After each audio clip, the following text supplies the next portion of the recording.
Okay, thank you for joining into another GVM support webinars, number 6 of this of the total episodes, and the second one for this year, 2018. And we are going to go through how to use NTS data loaders. That's our topic for today. And what we have categorized these data loaders into 4 categories. The user data loaders, the ones for courses and certificates, the ones for competency and job profiles, and then the ones for questions. Now, starting off with the users, we've got user data loader, which you may all be familiar with, one of the most common ones that's used. And the next one we have is the user profile data loader, and the last one is the organization data loader. So if we start with the user data loader, now all of these data loaders, as you may all know, are found under the Manage Center. And the ones for users you will find under the user menu. And you've got the user data loader over here, and right below it, you've got the user profile data loader, and the organization data loader is found under group and organization.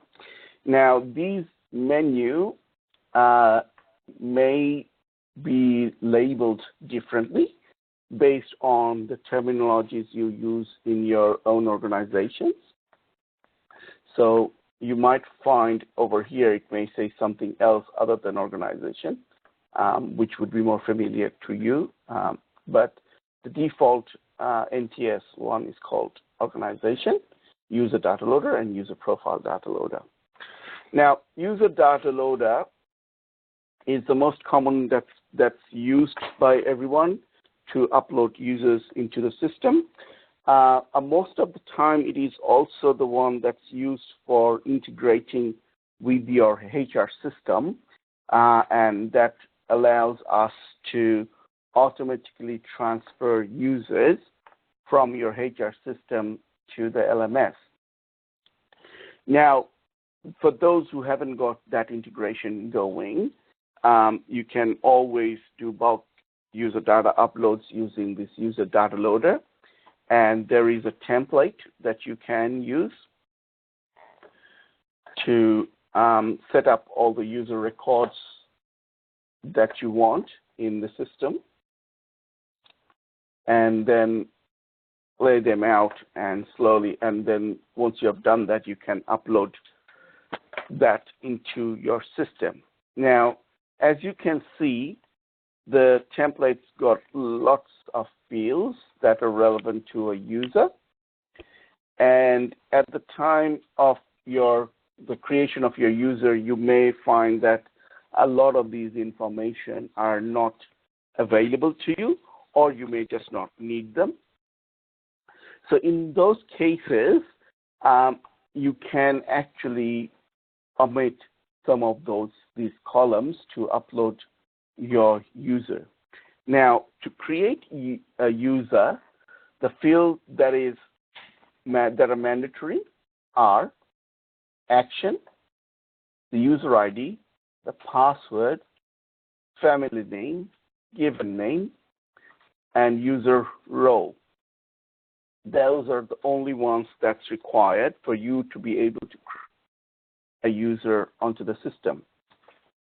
And then there's all the other ones that you can set up and slowly populate as well.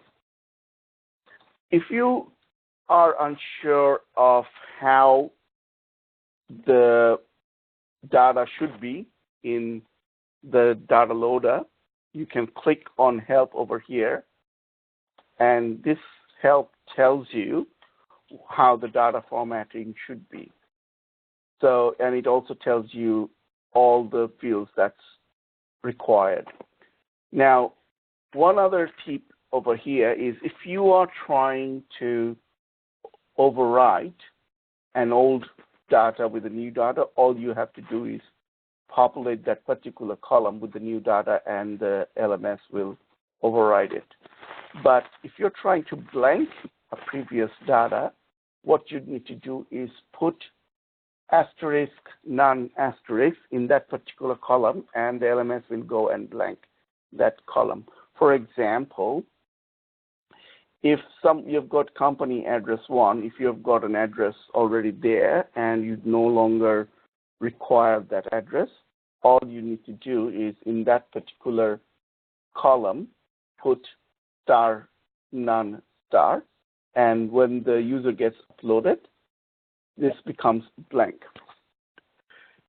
Now, also, if you find the template a bit daunting in terms of getting it populated and you've already got existing users that you just want to update and just be able to put in new users, the easiest way to get this template populated is to actually run a report which sits under reports and under organization report, and the report number is 109.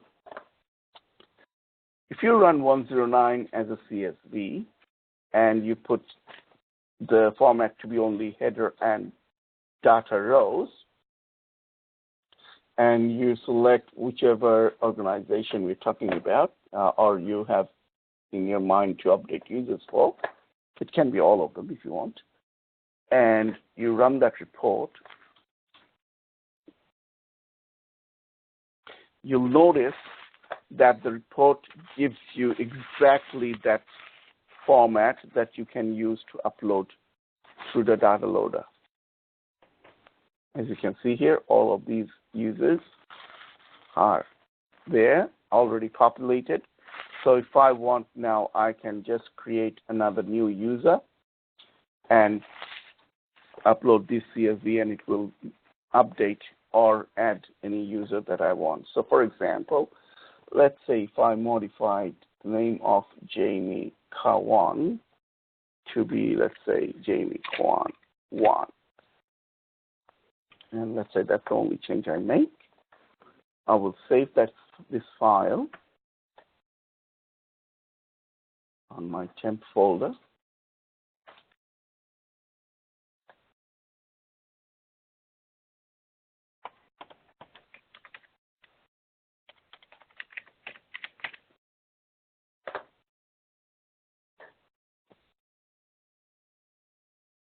Now, if I go to the user data loader and click on import CSV file, browse to my file that I've just set up.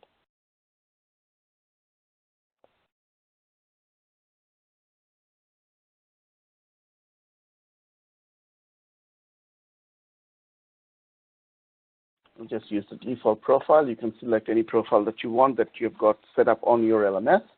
I'm using just the default profile, and I say any user that attributes that I've set in that CSV file, any new organizations that I have created in that CSV file, and any new user groups that I have created in that CSV file to be added into the LMS. Click on preview, and it gives you a preview of what you're uploading. Have a quick look to see the data is there and there what you want, and then click upload. It's uploaded. It will give you the number of records that successfully processed and the number of records that have failed. If you go back to user data loader, you'll see a report there, and the log file will tell you what happened to each of those entries, and the error report will tell you if there has been any error, what that error was. In our case, we had no errors occurring. So, but if there was an error, it would have told you at the end of the file. So that's how the user data loader works. And the mechanism of data loading is same across all the data loaders. It is you just select a file, click preview, check the data, and then click upload, and at the end you get a report saying how many are successful and how many are not.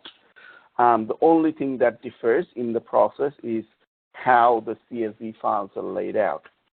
So the other one that we have got under users is called the user profile data loader.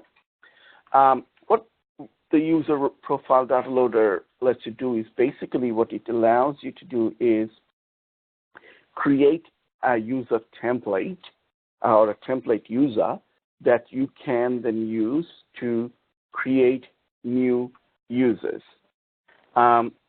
This one, again, you've got the template that you can populate. As you can see, it's got the action and the user ID and few extra bits and pieces of information that will go into the user's profile, which is basically what you see when you look at the user's data over here. So all of these information. So you can use the user profile data loader to upload all of these information. Again, you'll find the help file over here that tells you what each of those fields would take. For example, in the action field, you can actually have multiple variations of actions happening. So like AR, add relocation interest, add education, add only work history, add only language, and so on and so forth. And then you've got the user ID and all of those fields that you need to fill up, and you can upload this information. Now, again, having said that, a lot of these information probably may come from your HR system if the integration is there, but there is an option in the system for you to upload if you want yourself as well. The other one we've got for users is organization data loader. The template for organization data loader looks something like this.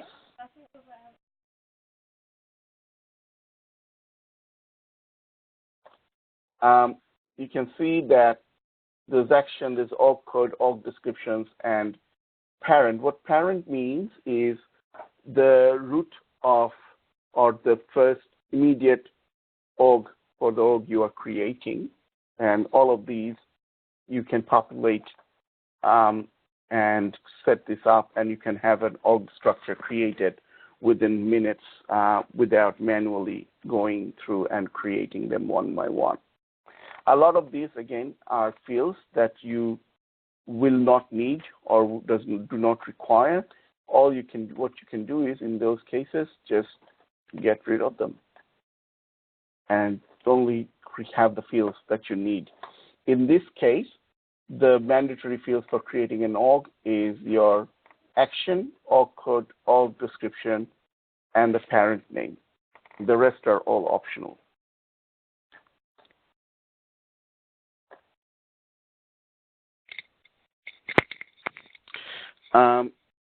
Also, as you can see, there is the help option over here that you can see.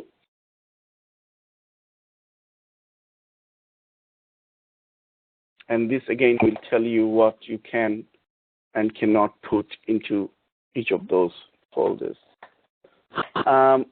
If you're having issues hearing me, you may want to redial in using your phone if your PC one is not working. Moving on to the next one we have is the ones for courses, and this one is more used by your learning administrators to be able to upload courses and training records. I think training records is the one that's mostly used to upload historical data. External training is another one that's also used frequently for uploading training data that's been done outside the LMS to in other organizations. And we will look at some of these as well. So you'll find these data loaders under import, and it's easy to find because they're all laid out and in under one menu, and you can just go and get them. So we'll look at the training records one first. And again, like others, you've got the templates that you can look at and populate. We will look at one I have got here that will give you an idea how this would look like. I'll just bring up one.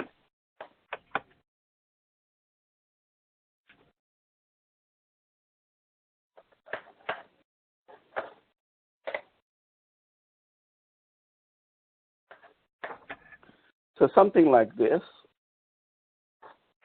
I have taken off the user IDs so that just to anonymize the thing, that it would something be like one like that. So that's how a typical user training record data loader would look like.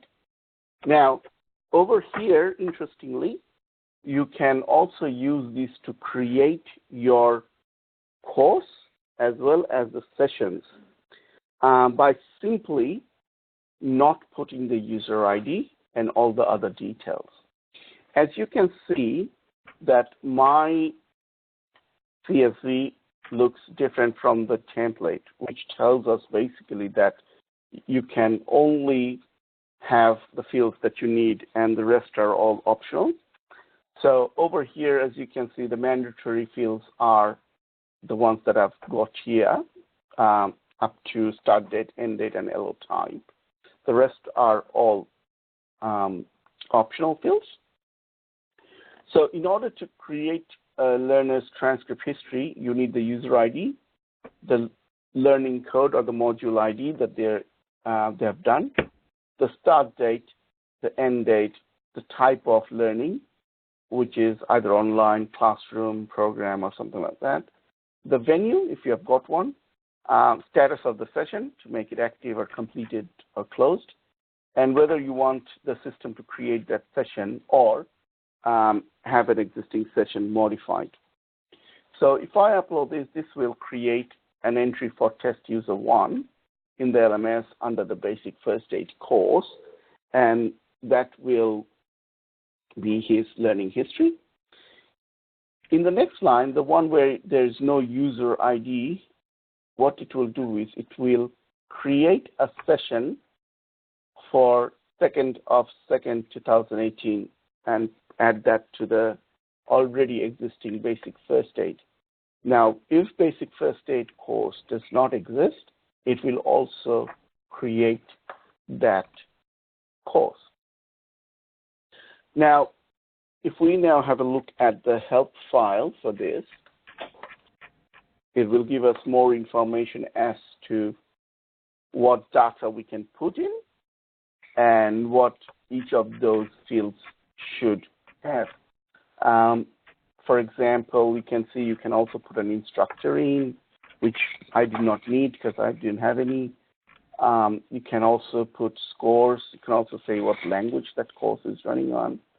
And some of those info that you may need, you can put those in there. So this, as you can see, this training record CSV loader can be used for multiple purposes. Repeating again, that 1, to upload users' training history, 2, to create a course and sessions on the LMS, and 3, to update a course and session in the LMS. The next loader that we are going to have a look at is another frequently used one called Course CSV Loader. And this one also has a template, and it is a bit more detailed template than the transcript CSV loader that we looked at. So this has got more information that you can attach to a course, and this can only be used to create courses. You cannot use this to upload training history. You can only add or update. You can add or update courses to this, whereas on the training records one, you can either add or update one or the other. Whereas in this one, you can add or update, just like the user data loader one. Again, I'll try and see if I can bring one up that will give you an idea. Here's one. Again, as you can see, I have only added in the fields that I need in here. So you can see that I've got the action as AU, which was add or update. Got a module ID, titles, the vendors, the catalogs they should go to, some session numbers, the start and end date of the session, where it's happening, and the trainers that are gonna do those courses. So as you can see, I didn't have as many fields as you can see over here, but that's not to stop you from using all of these columns as you like. At the end of the template, you will always find the module attribute fields. So these are custom fields that's been added in for a module. So these are extra data that you can store with in the module, which you can create using the module attribute categories. So you can upload those information using the data loader as well. And as you can see in the formatting help, again, you can see what you can put in.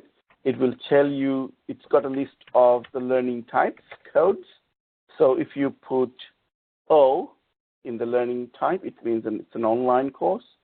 If you put R, it means it's a classroom or a face-to-face. If you put a C, it should be curriculum, but that is to do with the program CSV loader, which you can use. So all of these are the fields that you can put in the CSV to populate all the information for the module. Similar to the course CSV loader, we've got the program CSV loader, which again has a template of its own. It's a little bit different in terms of what data you put into it. Again, we'll have a look at one that I've already got.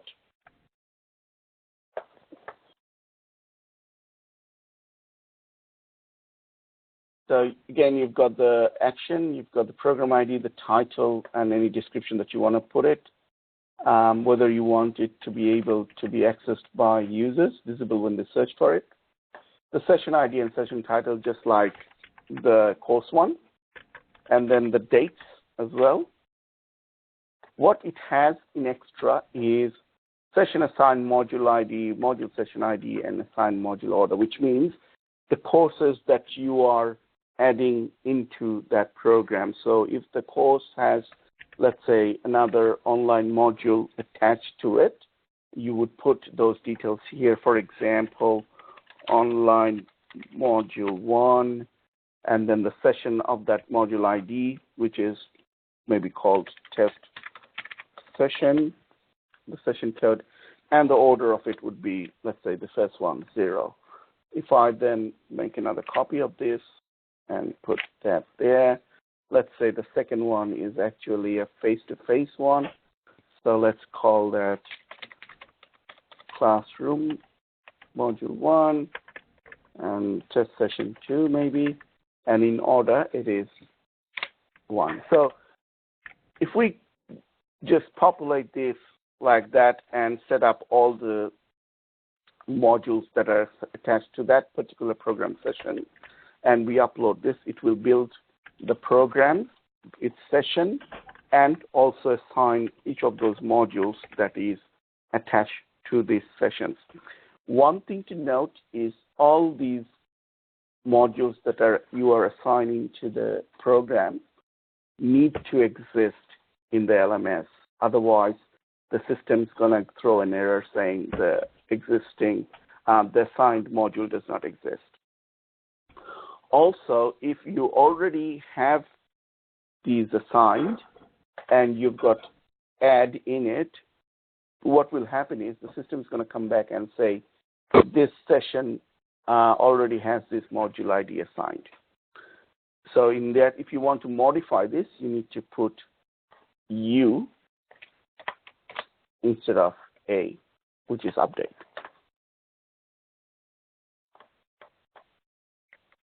Again, for this one, we have similar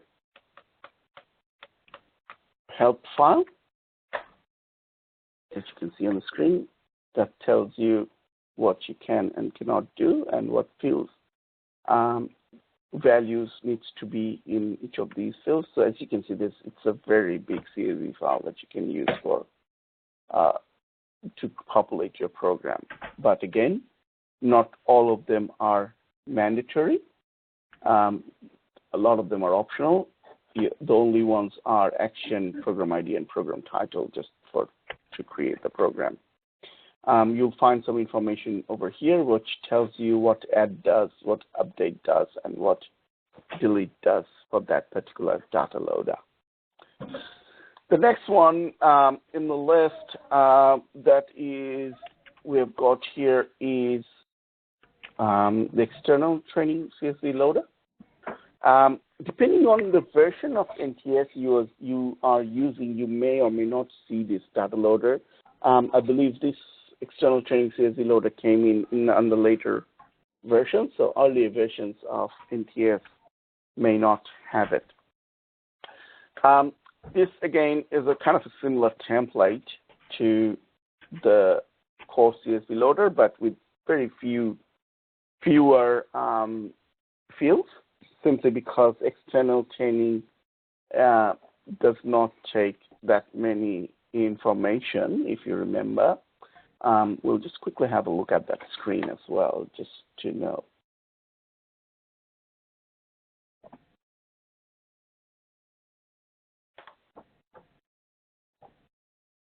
As you can see, external training records actually do not have enough, lots of data to populate, which is why the template is also not very big. It is very small again. You have the option of using only the ones that you need, and the ones that you don't need can be left out of the CSV or left blank. We're going back to our data loaders. Again, this one too has an help,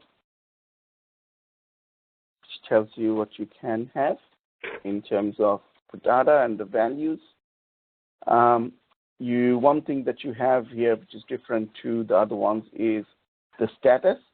Instead of text, you can have them either like that, open for editing, pending approval, and all of those, a bit different to the normal statuses that we've got. Also, in terms of the type, you have got very limited types available as well, and you can also say not specified if the type does not match the one that you are uploading. The next one, or the last one in here for course, is the catalog assignment CSV loader. So what this allows you to do is assign catalogs to courses. So basically, you're taking a course and adding it to a catalog, and you can do multiple courses with multiple catalogs as well. And that can be done using that template. And also, all you've got here is only 3 fields that you need to fill up. You've got the course ID and the catalog name. Now, one thing to note over here is how you put in the catalog names. So if you've got multiple levels of catalog and you want to put the course in, let's say, in the 3rd level of the catalog hierarchy, you will need to put the full path in, separating each of the catalogs by slashes. So for example, if you put it under, let's say, root e-learning compliance courses, so you'll have to go root / e-learning / compliance courses in the catalog name column as the value.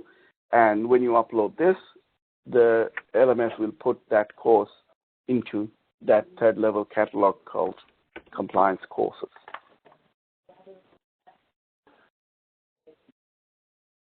Now, these are all the ones that are available for courses. The one other one that's available, which I have added into courses because it's kind of relevant to courses, is the awarded certificates CSV loader. What this allows you to do is to award certificates to users. So for example, and this can be used for from, let's say, first aid certificates all the way to driving license and stuff, and any other certificates that you consider needs to be on the LMS that you'd like to manage. So let's say, for example, if someone did a certificate of first aid at St. John's Hospital, and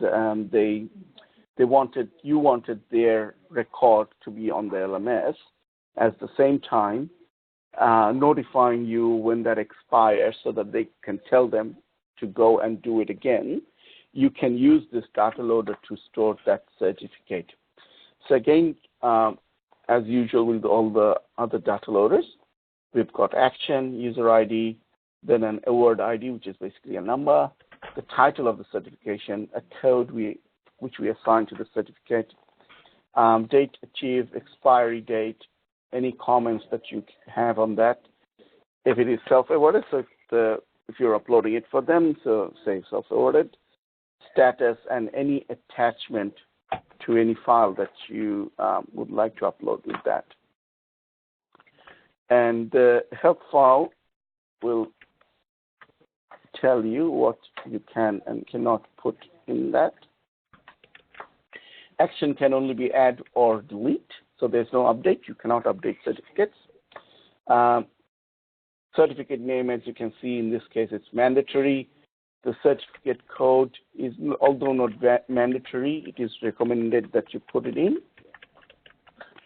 Award ID of the certificate award, you can ignore, but it is mandatory when you're deleting. So if there's an existing one and you're deleting that, it is mandatory. But if you're adding a new one, don't worry about it. Then the date achieved when they achieve those certificates, what the next expiry date is. It can actually be a date, or you can also have days. Then you have got comments, which is limited to 255 characters. Is self-awarded, again, optional, by default it's no. And then the status, whether it's been approved, canceled, or denied. So they explained that they have done first aid certificate, but whether they have done it or not, you're not sure until you have seen the certificate yourself. So you can upload it as pending approval, and then once you have seen the actual proof, you can move it to be approved. So the statuses can be set to either of these three. And then the attachment. So if they have given you the certificate and you have scanned it and you can upload it to the repository, LMS repository. You can put the path of that repository file in there, which will then link the certificate document to it as well.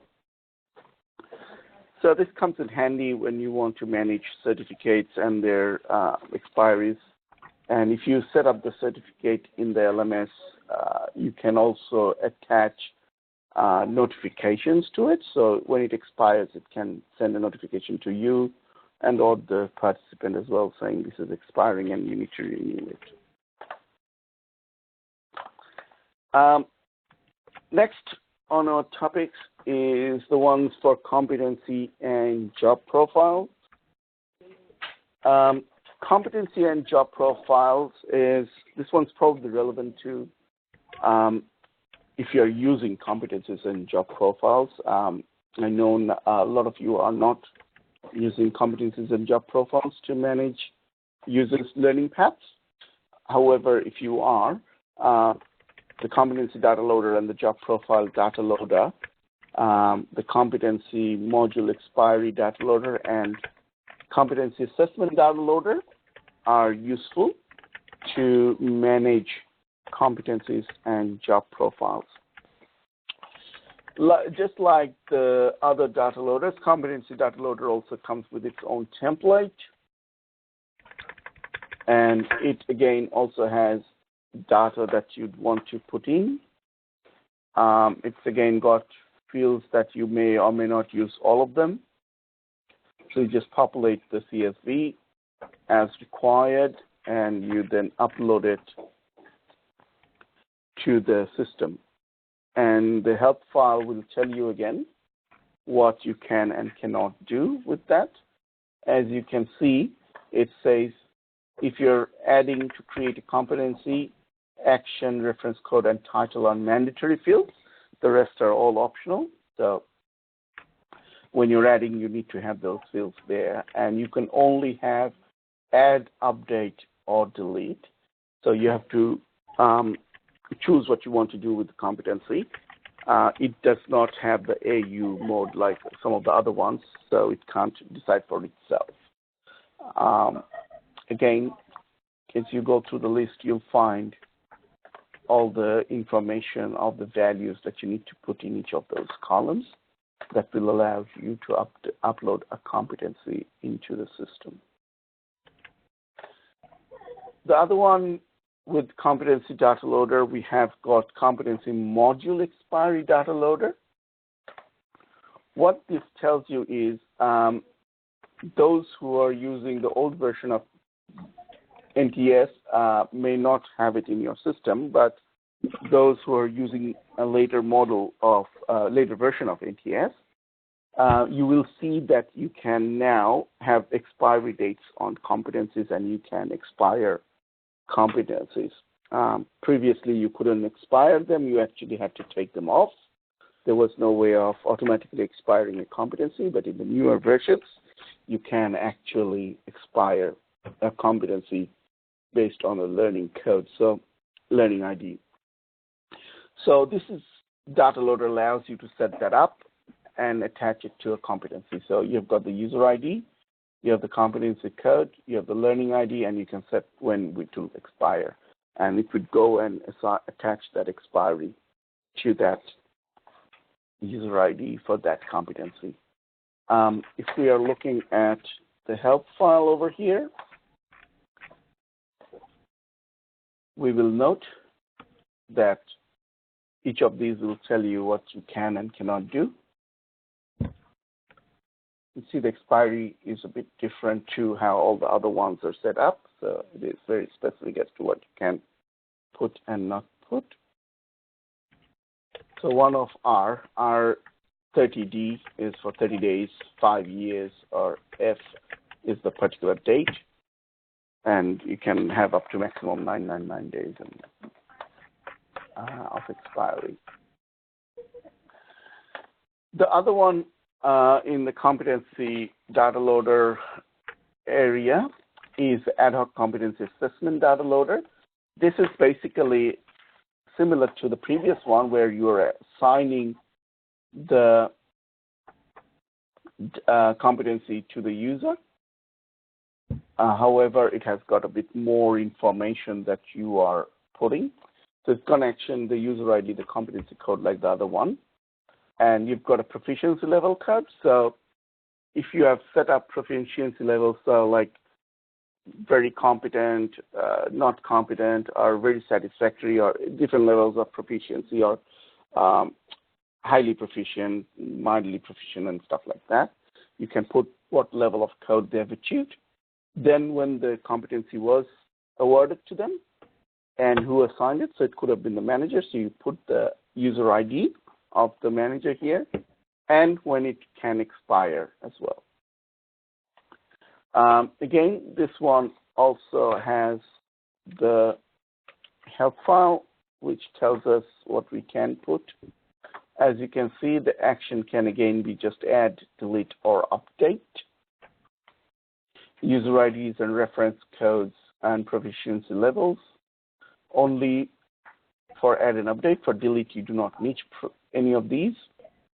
The award date has to be in this particular format, assigned by any user ID in the system. If you have multiple, then you can put it that way. Multiple assignments. Some of the NTS systems now use multiple assignments as well. Assessment expiry date, again, the expiry date has to be in that particular format, or you can just go as config, which will take it from the competency code and do it that way. Or if you're awarding the certificate competency today, you can just put the start today, which will take today's date and time. Next, in those competency and job profile data loader is the job profile data loader. And the job profile data loader, again, its template looks like this.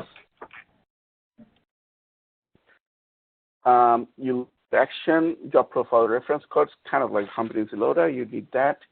Job profile name. Catalog is similar to category, which category you're putting this into, who owns that job profile, if it's active or not, description, you're allowed to assign yourself. And then, just like if you remember the program CSV loader, this one works in a similar way. This has, you can attach the competencies that are relevant to this particular job profile code. So you'd probably want competency 1, competency 2 for the same job profile. And then if it is mandatory, yes, this one's not mandatory in that job profile, and no, and required levels, which is similar to the proficiency levels, and so on and so forth. All of this data that you can populate and upload the job profile, and this will create the job profile and competency area in the system. And if you have also got the competency loader uploaded and the modules set up under the competencies, this, after you upload this, it will actually create the full learning path for all the users that you have assigned this job profile to. Next on our list is the questions CSV loader and questions Q2I loader. So there are two versions of question loaders. One is in CSV format, and the other one is QTI format. We'll have a quick look at that here as well. Question CSV loader, the template is actually a bit more complex in a sense that it's got way too many things happening. And for the questions, again, having said that, it does mean that also there are a few things that you do not need. You can just get rid of them. For example, if your question does not require a pre-comment explanation, an image, audio, video, and all those things, and any other HTML, you can just get rid of those and leave them on. And then you can use the choice type questions and also the question type will determine which of these choice fields you complete. And again, the help file will tell you what to put in each of these. As you can see, the question types available are single choice, multiple choice, true and false, essay, fill in the blanks, rating, matching, and triple rating. You cannot do hotspots through the loader. So if you want a hotspot, you have to manually create it, basically. But then again, over here, you can see all the information that you need to put into it. So correct answer for single choice, the number of the choice that is correct. So it's choice 1 or 2 or 3. If it is a multiple choice, multiple numbers of the choices separated by a pipe. If it is a true and false, either T or F. As a type, you do not need to put anything there. Fill in the blanks, the text that you require for that. Rating, only the total number of spreads. So if you have got 2 spreads, choice 1 and 2, use the low value and the value and the highest value. For multiple rating, you can go up to 20 choices, and where choice 1 matches choice 2, choice 3, and choice 4, and so on. TR, which is triple rating, correct answer used for spread, choice 1 and 2 for low and high value levels, and then you go next 3 columns for the headings. So this is what I meant, that it is a bit different to all the other data loaders in terms of how you put the data into the CSV, because depending on the type of question you are setting up, the values will also change, and the number of columns that are mandatory for you to fill up also changes. In terms of status, you can have any of these status that's here, and then there's a whole lot of other fields that you may or may not populate as you require. The QTI data loader is the IMS question and test interpreter. It is will probably be coming from some other exam engine or ones that support or generate out QTI formatted file, which is in the form of XML. If you have got one of those files from somewhere, you can use this QTI data loader to upload that and create the questions in your system. That, I think, brings us to all the topics for today, brings us to the end of our webinar. As usual, you can have a look at the different modes of support requests that you can put through. Support ticket is always our preferred option, but you can also request support through email and phone, and your support contacts are over on your screen now. Now I'm ready to take questions. Do we have any questions? Anyone?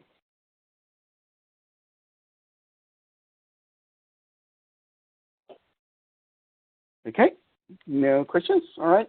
Well, thank you for all for attending this webinar. We have been recording this, and we will put it up on our YouTube like the other webinars that we have done so far.